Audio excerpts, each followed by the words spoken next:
नाही त्याचं नाव योग. म्हणून वरल्या लेवलला काम करणारं गिराईक त्याचं नाव भाग्य. भाग्य कसं आहे? गल्लीत ते दिल्ली कशी योजना त्याच्या सैन्य 100% पास होते. कुणाच्या? भाग्याची. भाग्य वजनदार गिराईक आहे आणि ती खाल्ल्या थरातली कामच करीत नाही.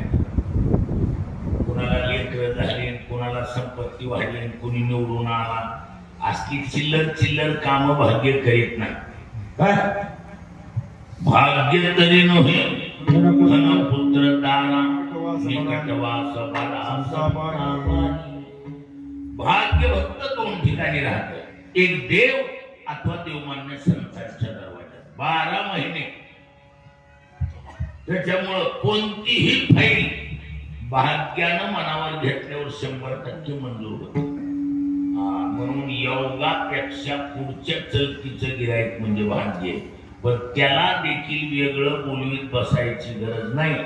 भाव आपल्या जवळ असेल तर भाग्य सुद्धा आपण होऊन येत. म्हणून योग भाग्य धनाई एकटा योग येऊन चालत नाही.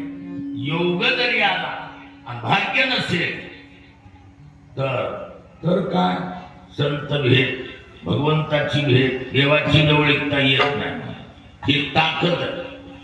म्हणून तिथं गरज कुणाची? भाग्याची गरज आहे. भाग्य म्हणजे कोण आहे? बघा, आपण सेवा करतो.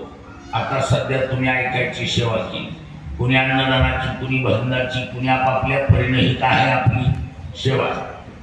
ही सेवा करून करून ही सेवा पिकावं लागते. तिला परिपक्वता म्हणतात. सेवा करून करून काय व्हावं लागते? पिकावं लागतं. पिकावं लागते ती सेवा. नाही तर बऱ्याच वेळेला पिकू घातलेले नाचण्याची बी भीती असते. तसं काय नसते. काय पिकू घातलेले नाचत नाही. आता आडीला टाकलेले आंबे, हो पिकू घालायला टाकलेले आंबे, शेजेला टाकलेले आंबे नाचत नाही. नाचते, बरेच नाचते. उलट शहाणी माणसं मध्ये रे पोरा ती नाचकी नाचकी बाजूला कर, चांगल्याला नाचवी.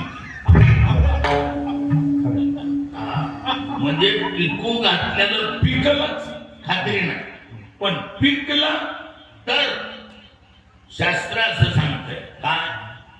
महर्षी पाण्याचं सूत्र, परिपक्व सेवा झाल्यावर महर्षी पाण्याचं सूत्र आहे. कोणतं?